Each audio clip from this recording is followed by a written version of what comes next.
Bienvenue à tous pour cette émission spéciale de À l'affiche sur la culture corse. Notre périple commence au cœur d'Ajaccio, à la chapelle impériale. Dans la nef, les voix du groupe Spartimou s'envolent. Ses 4 membres chantent a cappella le Dio vi solvi Regina, devenu l'hymne corse au XVIIIe siècle, à la suite de la révolte contre Gênes.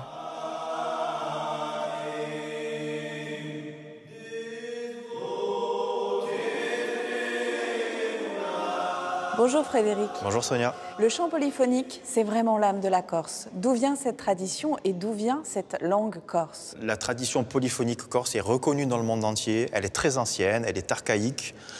C'est une tradition orale. Ce sont des chants qui se sont transmis oralement de génération en génération.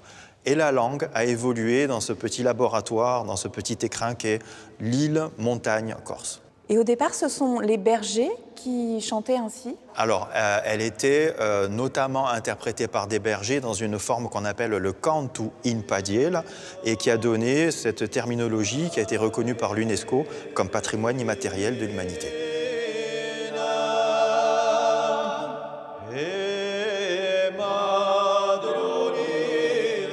Ce sont des chants qui expriment et qui reprennent l'histoire des habitants de l'île, que ce soit dans les moments heureux, dans les moments malheureux, et ça décrit tout simplement la vie telle qu'elle est chez nous.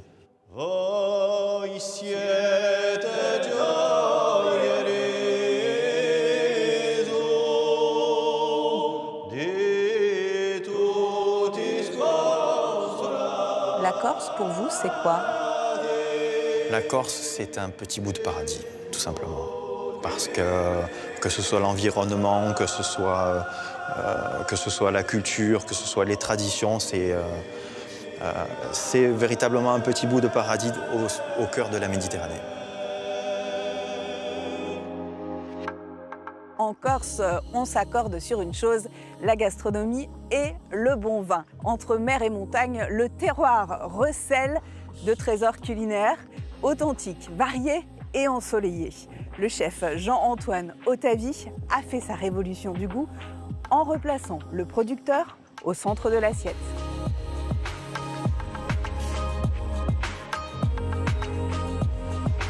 Voilà, qui voilà? Le vin. Vigneron. Ça va? Ah ben? Alors, qu'est-ce que tu m'as emmené là? Alors, donc, Clocan des Riches, bien coup gentil 2019. Donc, cépage insulaire, ils vont parler mieux que moi. Donc là, on est sur un millésime 2019, sur un millésime frais.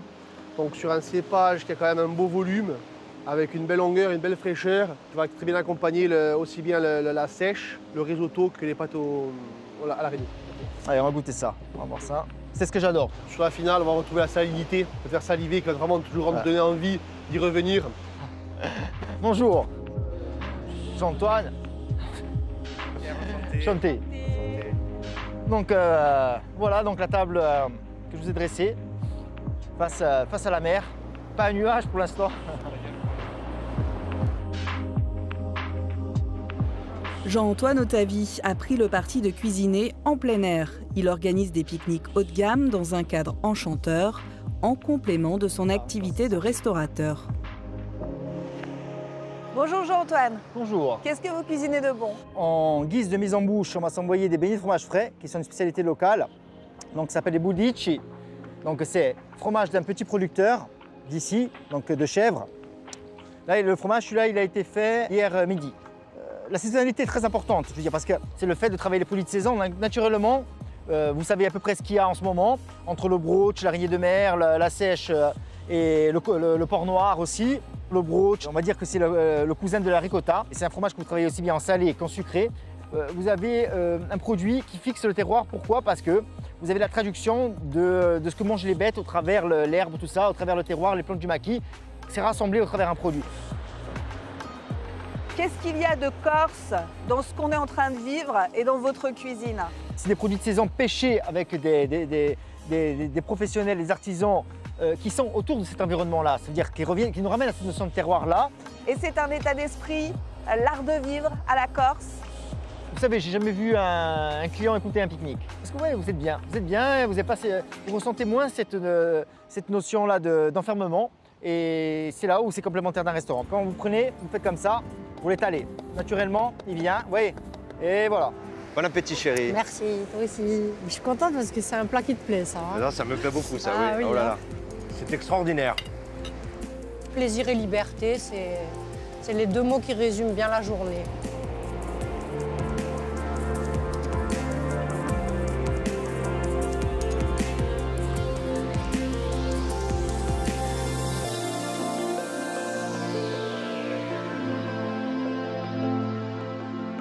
Eau cristalline, routes sinueuses, falaises escarpées, la Corse sert souvent de décor au cinéma.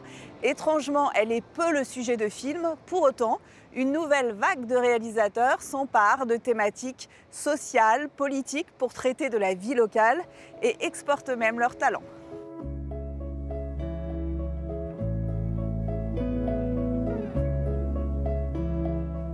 Ces rues, Ange Basterga les connaît bien. Lui qui a passé tous ses étés, enfant, dans ce village de Bastelica. L'acteur de Mafiosa, qui a fait un carton en co-réalisant la série Caïd, a fait le choix de s'installer en Corse pour mener à bien ses multiples projets. Si l'île ne compte aucun grand studio, ses paysages bénéficient de 300 jours d'ensoleillement par an, une aubaine pour les tournages.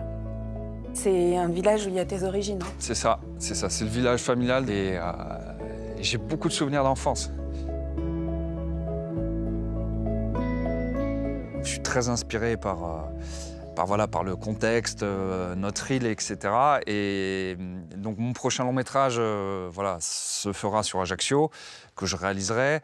J'ai un projet de série aussi en Corse et j'ai un autre projet à moyen terme qui s'appelle L'île des Justes et qui traite de la Corse pendant la Deuxième Guerre mondiale avec toutes ces familles de résistants corses qui ont sauvé les Juifs pendant la guerre. Donc voilà, c'est un sujet qui me tient vraiment à cœur parce que c'est un hommage que je souhaiterais rendre à nos grands-parents qui, pendant des temps difficiles, ont fait le choix de la résistance et on est très fiers d'eux.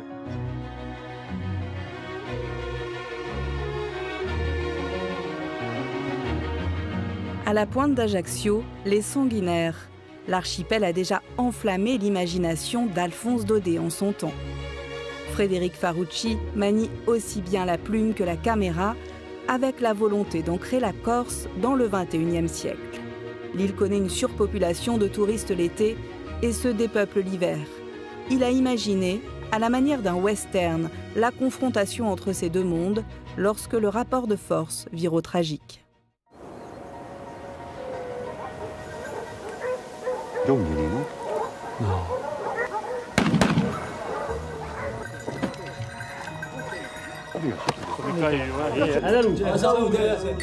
J'ai pas marre de ce bar de mer.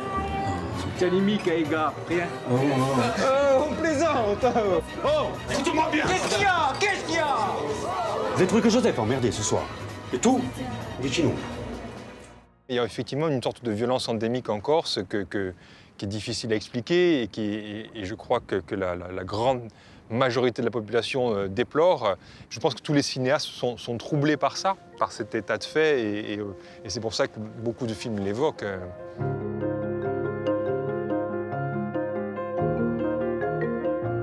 Le cinéma corse s'illustre aussi par son courage. Thierry de Peretti a exploré le racisme et la violence qui en découle dans les Apaches. Quelques années plus tard, il peignait les dérives du nationalisme dans les années 90 avec une vie violente. De son côté, Lavinie Boffy a choisi de rendre hommage aux femmes de sa famille. Un film poignant sur l'absence des hommes pour souligner les dangers du patriarcat et de l'entre-soi. Attends, on n'a pas fini. Mais toi, tu crois que tu sens bon, toi? Bien sûr. Mais toi, tu pues l'homme dégueulasse, là, tu pues. Alors? T'as rien à faire là, vas-y, va-t'en. Ça la chèvre, c'est mieux de sentir la chèvre. Mais ça vous pose pas de problème d'emmerder les filles comme ça, mais vous êtes qui? Vous avez été élevés comment? On vit dans un monde quand même en Corse qui est extrêmement ostracisé. Alors il y a le patriarcat qui joue, qui évidemment s'accompagne de sexisme. Il faut vraiment qu'on fasse vraiment l'effort d'en parler, d'expliquer en quoi ça dessert les hommes, en quoi ça dessert les femmes, en quoi ça nous divise dès l'enfance, en quoi ça crée des guerres entre les sexes, mais des guerres aussi entre les hommes. Pourquoi tant de gens souffrent, tant de gens meurent au nom de ce patriarcat. Et si la Corse était le personnage principal des films de cette génération de cinéastes? Leur ambition, déjouer les clichés, dire les mots d'une société et nous emmener par les chemins détournés du cinéma, derrière la carte postale.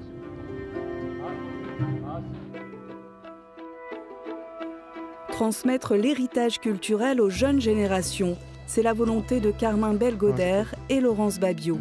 Ils ont fondé une école de musique populaire à Ajaccio. Les cours se font en langue corse et en français. Vabbè, ci accordiamo. Allez, ci accordiamo. Manuel, c'est tu qui principe au tempo. Donc, d'abord ou cause, hein?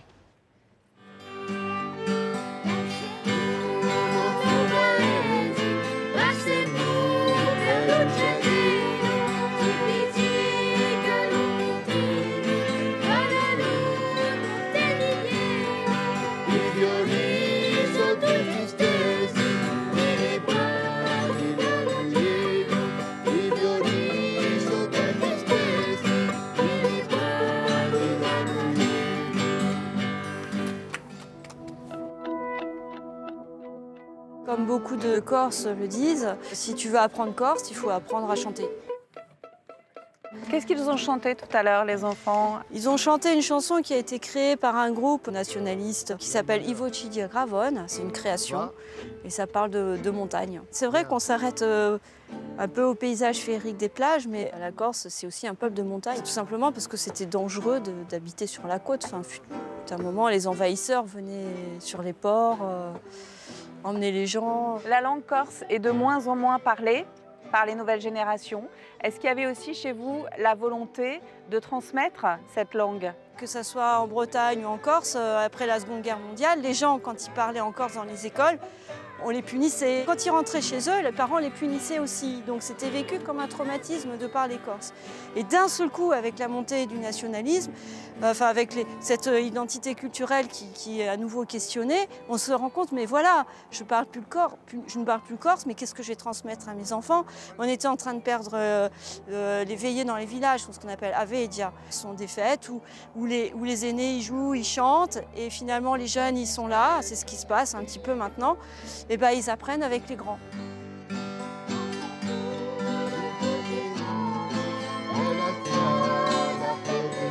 Buongiorno, mi chiamo Manuel Garcia, vivo in Ajaccio, trabalho in collegio Letizia Bonaparte, impara il violino et la percussion. Je trouve que la langue corse, de nos jours, elle est pas très souvent parlée en ville. C'est mieux qu'un jour la Corse finisse par parler toujours en Corse.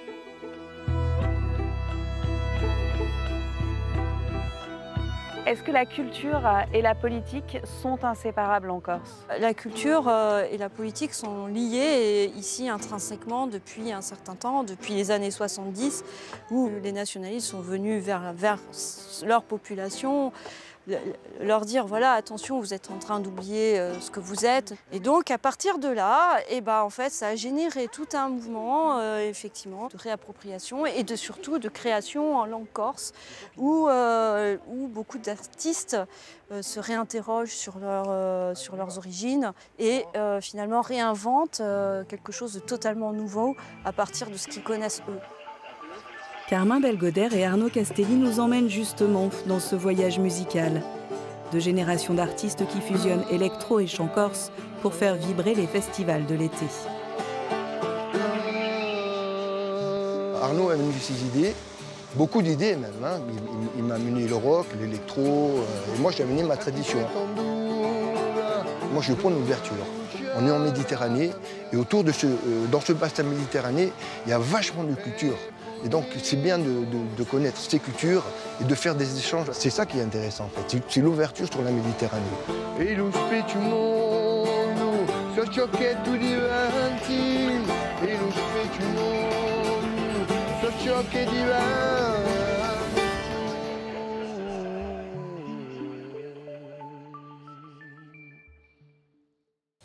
Cette semaine, dans le Paris des Arts, je reçois Bartabas, le fondateur du théâtre Zingaro, fondateur également de l'Académie équestre nationale de Versailles.